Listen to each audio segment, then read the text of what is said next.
la paragraphe 3 sont les applications de la notion de dérivabilité. Je reviens sur la figure. Alors pour les applications, on revient sur notre repère et la tracée de la courbe faite par M. GeoGebra. Alors notre fonction est représentée en vert. Ici, elle est infinie, cette ligne, et aussi de l'autre côté. Donc on voit bien qu'il y a partout cette fonction, c'est-à-dire chaque nombre réel de R, elle admet une image, chaque droite verticale coupe notre courbe une seule fois. Donc c'est bien la courbe d'une fonction et c'est bien défini sur R. Notre question c'est, est-ce que vous pouvez conjecturer c'est quelle fonction? Alors si je prends cet axe, je vois que c'est un axe de symétrie. Donc si je peux déterminer la tracée de cette partie par quelle fonction, je peux savoir le reste. Alors c'est un arc. En tronc commun, on a fait comme tracé d'arc, c'est la fonction racine carrée. Mais notre fonction est un peu translatée. Donc l'image de moins 1, il va nous donner 1. Alors c'est la fonction qui à x fait correspondre racine de x plus 1 à l'extérieur. Et par symétrie, je peux à chaque x à gauche de moins 1, elle admet la même image que moins x à droite de moins 1. Donc je transforme ma fonction qui représente cette courbe en la fonction qui à x fait correspondre la racine de valeur absolue de x plus 1. Souvent, vous avez vu beaucoup d'exemples là-dessus en tronc commun. Voilà maintenant, ils sont tracés. Mais ce n'est pas ça notre but. Notre but, c'est la dérivabilité. Alors, je pose la question, est-ce que notre fonction est dérivable sur R? Alors, comme j'ai dit dans mon introduction de la leçon, une fonction est dérivable. Comment le savoir à l'œil nu s'il est bombé la courbe, s'il est lisse? Mais on voit en ce point, il n'est pas lisse. C'est-à-dire au point d'abscisse moins 1, il n'est pas dérivable. La courbe ne présente pas une tangente en ce point. Plutôt, il n'y a pas de tangente à la courbe en ce point. On peut même dire qu'il y a une demi-tangente verticale au point d'abscisse moins 1. Et je peux même dire que la limite du taux de variation f de x moins f de moins 1 sur x plus 1, quand x tend vers moins 1 à gauche, c'est moins l'infini, et non pas plus l'infini. Et à droite, c'est plus l'infini. Alors, j'aimerais bien que vous cherchiez là-dessus pourquoi on a pu conclure ces deux limites à partir seulement de la figure. Donc, c'est la première remarque. La deuxième, la fonction ailleurs, elle est toujours dérivable, parce qu'on voit qu'il est bombé. Mais, autre question, quelle relation entre la dérivabilité et le sens de variation de la fonction? C'est-à-dire, on peut lire ici que notre fonction, elle est décroissante. C'est-à-dire, de moins l'infini à moins 1, elle est décroissante. Et de moins 1 à plus l'infini, on voit qu'elle est croissante. Alors, si je trace en n'importe quel point de la courbe, entre moins l'infini et moins 1, ma tangente, alors, quel est son coefficient? Qu'est-ce qu'on peut dire du signe de son coefficient directeur? Alors, on va passer à une autre figure où on a les tangentes et on va répondre à cette question. C'est-à-dire qu'on a une relation entre la dérivabilité et bien le nombre dérivé, ou bien la fonction dérivée, et le sens de variation de la fonction. Alors voilà notre exemple, une fonction, je ne vous donne pas son expression. Vous voyez bien qu'elle est décroissante de moins l'infini à moins 1, et on va voir, c'est ça la droite tangente. On prend n'importe quel point, tu prends un point quelconque, voilà. Alors notre tangente, on voit de gauche à droite qu'il y a une variation croissante, c'est-à-dire son taux de variation est positif. Et là, notre courbe, elle est croissante. En ce point, d'abscisse moins 1, la tangente est horizontale. Son coefficient directeur est nul. Le coefficient directeur, c'est la pente de la droite, comme vous avez vu au collège. Alors, c'est une droite horizontale, son coefficient directeur, c'est nul, c'est-à-dire le nombre dérivé en ce point est nul. Mais aussi, qu'est-ce qu'elle représente, ce point? C'est un sommet, autrement dit. Mais pour la fonction, c'est un maximum. Elle admet une valeur maximale en ce point. Bien sûr qu'elle est relative. Il y a autres points qui ont des ordonnées plus que ce point. Mais il y a un maximum ici qui est relatif. Sur cet intervalle, c'est le plus haut. On revient encore. Voilà. Alors ici, la courbe, elle est décroissante. Entre moins 1 et 1, elle est décroissante. On va faire bouger notre droite tangente, on voit qu'il est toujours en pente négative. Oui? Si on part de gauche à droite et on descend, ça veut dire que la pente est négative. En ce point aussi, d'abscisse 1, on revient à une tangente horizontale, c'est-à-dire de coefficient directeur ou de pente nulle, c'est-à-dire le nombre dérivé est nul. Et en ce point, la courbe, au point M, elle admet un autre extrémement qui est un minimum, mais c'est aussi relatif, relativement à cet intervalle par exemple. On part à l'autre côté, de 1 à plus l'infini, notre courbe, ou bien je m'excuse, notre fonction est croissante et on voit que la tangente a toujours un coefficient directeur qui est positif. Alors le coefficient directeur, c'est le nombre dérivé. Donc on voit bien sur cet exemple que la monotonie, le sens de variation de la fonction est lié au signe du nombre dérivé ou bien au signe de la fonction dérivée. C'est notre première application. Et en un point où on a un extrémum, soit relatif, soit absolu, le nombre dérivé plutôt est nul. Alors je reviens ici pour tout dire. Première application, extrémum d'une fonction.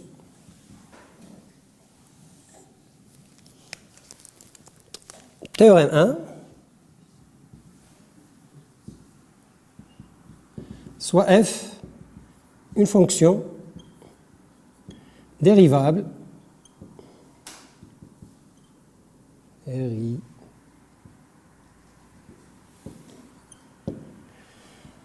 en un point x0. Alors, si f admet un extrémum, j'ai rien dit, soit relatif, soit absolu, au point x0, alors f' de x0 est nul. Mon théorème est présenté sous forme d'implication. Si, alors, on se pose la question pour l'implication inverse. Alors, quand est-ce que si f' est nul, est-ce qu'on peut dire que notre fonction présente un extrémum en ce point? Alors, la réponse est non. On peut avoir un contre-exemple là-dessus. Alors, c'est-à-dire qu'on doit ajouter d'autres conditions à cette condition que f' de x0 s'annule pour que f présente un extrémum en ce point. Alors, c'est le deuxième théorème. Un autre théorème. Vous allez me demander, c'est pourquoi?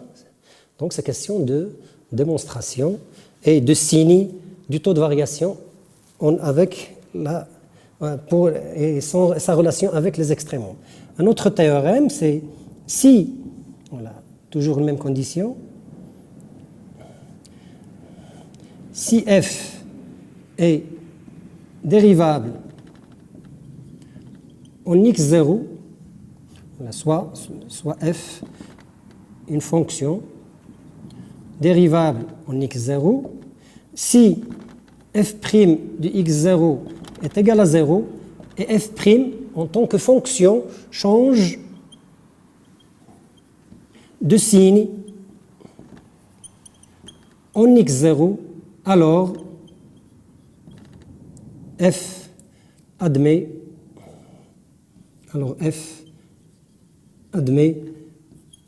un extrémum en x0.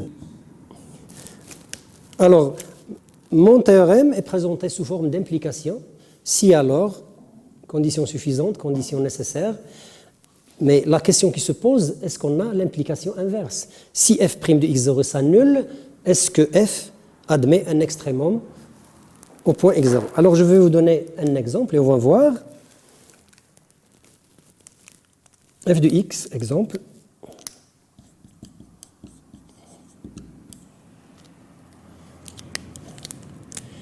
F de x est égal à x au cube. Alors on a f, c'est une fonction polynôme, il est dérivable sur R. On a f est dérivable sur R, et quel que soit x appartenant à R, f' de x est égal à 3x carré. On voit que notre fonction dérivée, elle est toujours positive, alors qu'elle s'annule une seule fois.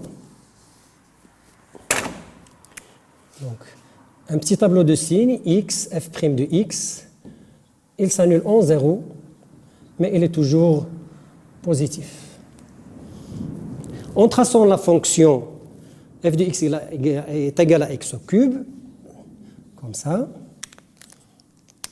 il se présente de cette façon. Ça, notre CF. O, I, J. Je m'excuse de cette trace à main levée. Alors, notre fonction n'admet pas d'extrémum, alors que f' de 0, elle est égale à 0. C'est-à-dire qu'on a besoin de conditions supplémentaires sur f' de x0, s'il s'annule, pour avoir un extrémum. Alors, notre deuxième théorème,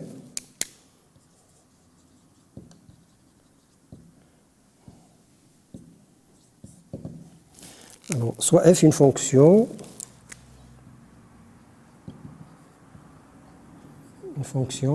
définie et dérivable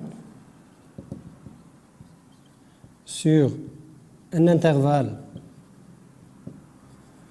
ouvert I et x0 appartient à I si f' de x0 est égal à 0 et f' change de signe en x0, alors f admet un extrémum en x0.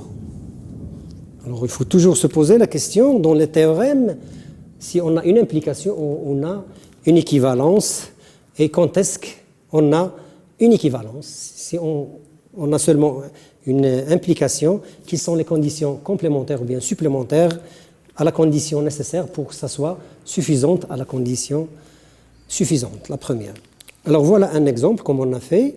Alors voilà la première application, c'est l'extrémum d'une fonction comme on a dit sur la figure.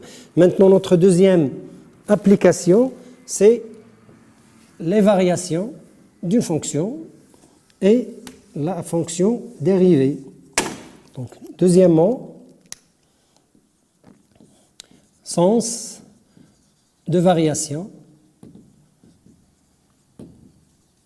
d'une fonction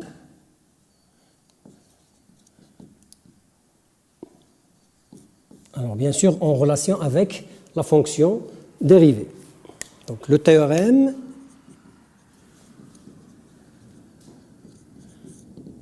on va utiliser une condition supplémentaire, c'est que f est dérivable sur un intervalle i, soit f, une fonction dérivable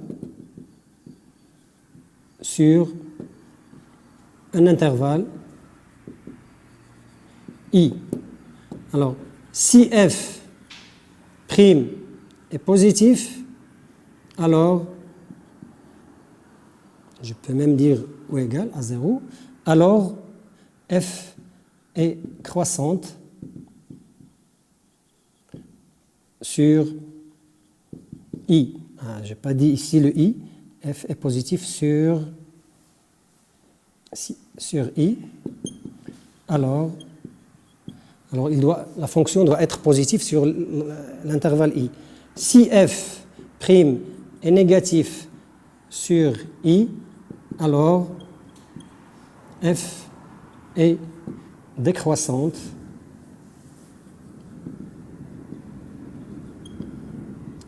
sur I. Et si F' est nul sur I, alors F est constante sur I. Je peux redire mon théorème autrement. Si f' est strictement positif sur I, alors ma fonction est strictement croissante sur I.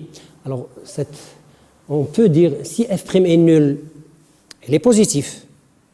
Alors, on peut dire pour une fonction qui est constante, qu'elle est croissante. Et aussi, f', elle est négative, donc elle est décroissante. Donc la fonction constante, elle est croissante et décroissante. Alors, on a un petit problème avec ce ou égal à 0. Alors, on peut le discuter dans les exercices. Si f' est positif ou égal à 0, est-ce qu'on peut dire f est strictement positif?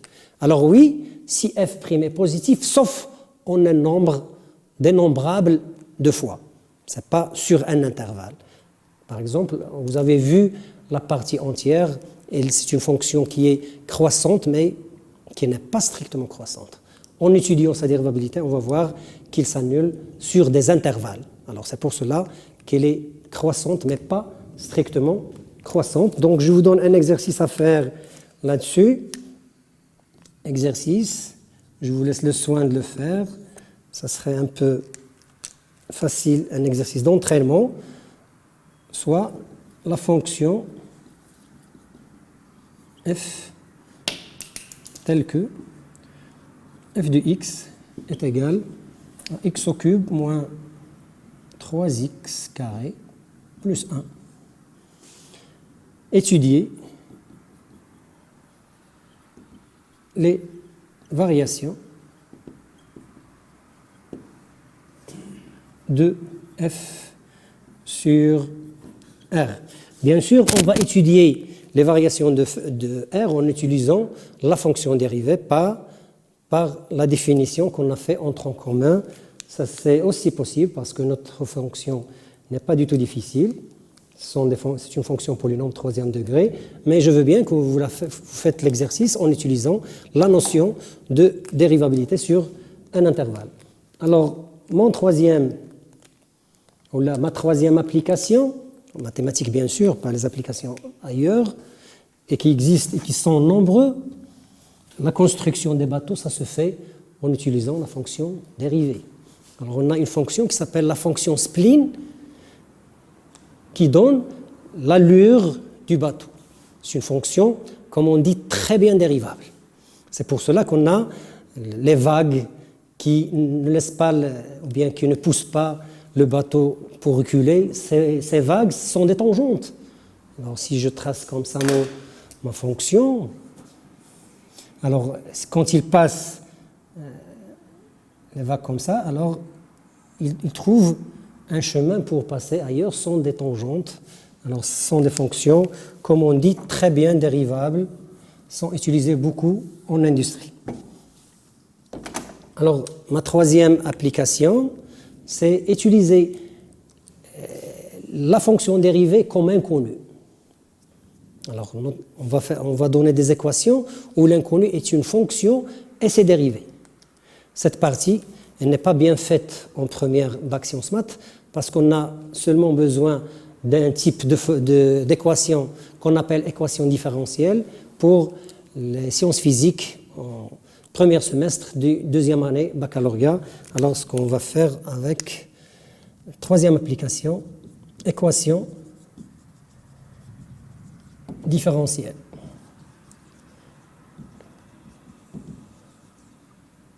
Alors, quand on entend équation différentielle, c'est un peu vaste, mais on va utiliser seulement un seul type qu'on va utiliser, comme j'ai dit, en deuxième bac. Donc, quand je dis équation, c'est égalité, différentielle. Tout ce qui est différentiel, c'est la dérivée. Ça a une relation avec la dérivée.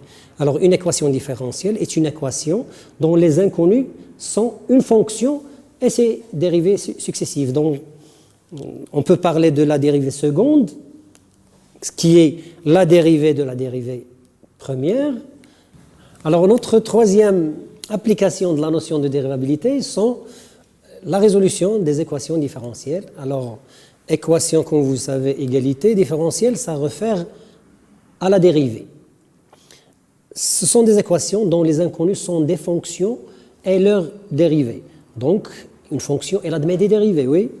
Elle admet la première dérivée qu'on a déjà étudiée, c'est f'. La dérivée de la fonction dérivée, ça s'appelle donc si f, je peux avoir sa fonction dérivée. La dérivée de la fonction dérivée, c'est f', c'est ce qu'on note f seconde, et on dit que c'est la dérivée seconde de f. C'est la dérivée première de f', mais c'est la dérivée seconde de f, et comme ça, on définit la dérivée à l'ordre n, avec n un entier naturel non nul. La dérivée nème, c'est la dérivée de la dérivée n-1 de f, c'est-à-dire on revient à la dérivée précédente. Donc comme ça, on aura besoin seulement de la dérivée seconde pour le moment. Alors, qu'est-ce que c'est une équation différentielle dont vous avez besoin l'année prochaine en deuxième bac, Inch'Allah? On va le donner comme théorème.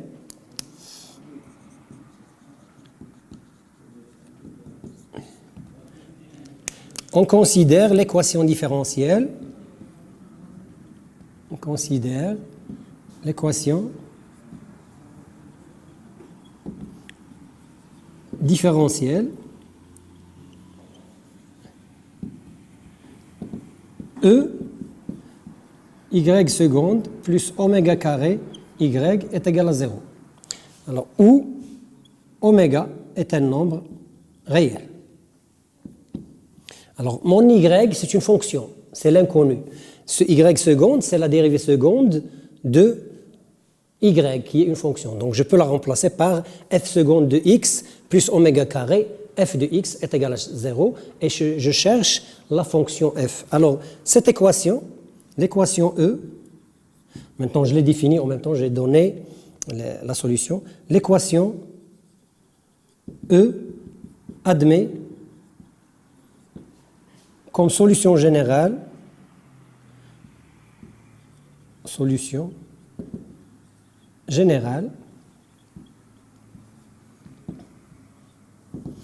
y est égal à a cosinus oméga x plus b sinus oméga x, où a et b sont deux nombres réels.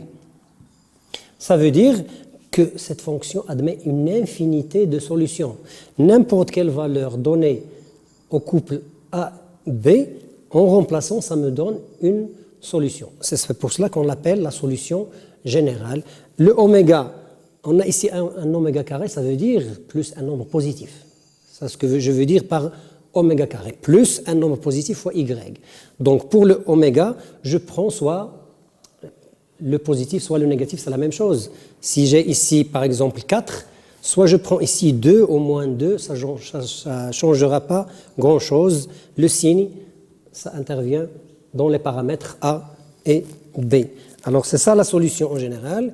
Quand vous faites des exercices où on fait intervenir les équations différentielles en physique, vous passez directement à ce genre de solution, mais faites attention, c'est seulement pour ce type d'équation différentielle, ce qu'on appelle une équation différentielle du deuxième degré.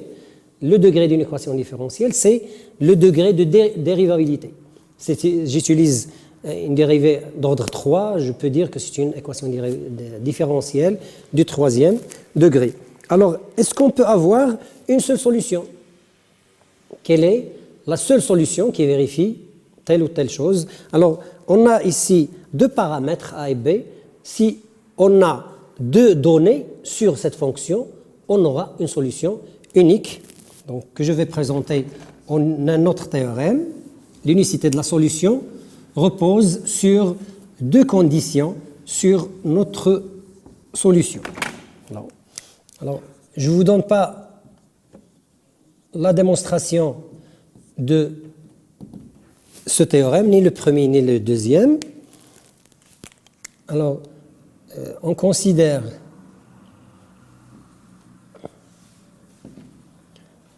l'équation différentielle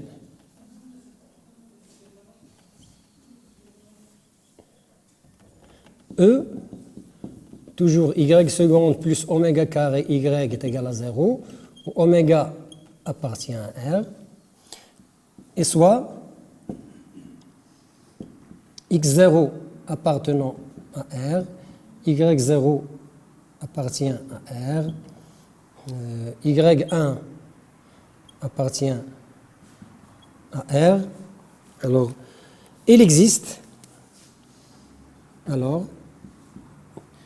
la condition suffisante, ce sont les données, alors il existe une solution unique G de l'équation différentielle E qui vérifie ce G, cette solution qui vérifie les deux conditions G de x0 est égal à y0, G' de x0 est égal à y1, et on peut trouver d'autres conditions. C'est un cas, je peux donner deux images par la fonction G. Je peux donner deux images par la fonction G'. C'est la même chose. Le nécessaire, c'est de donner deux conditions sur, ou bien deux conditions initiales sur notre solution. Alors, il y a une unique solution. Comme exemple, résoudre. Alors, résoudre les équations différentielles suivantes. Premièrement, y seconde plus y est égal à 0. Deuxièmement, y seconde plus 2y est égal à 0. Troisièmement, y seconde plus pi y, il est égal à 0.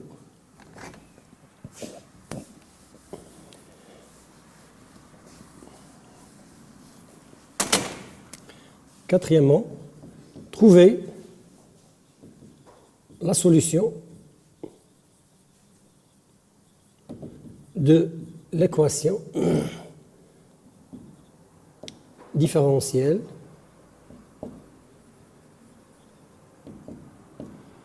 E, y seconde plus y est égal à 0, qui vérifie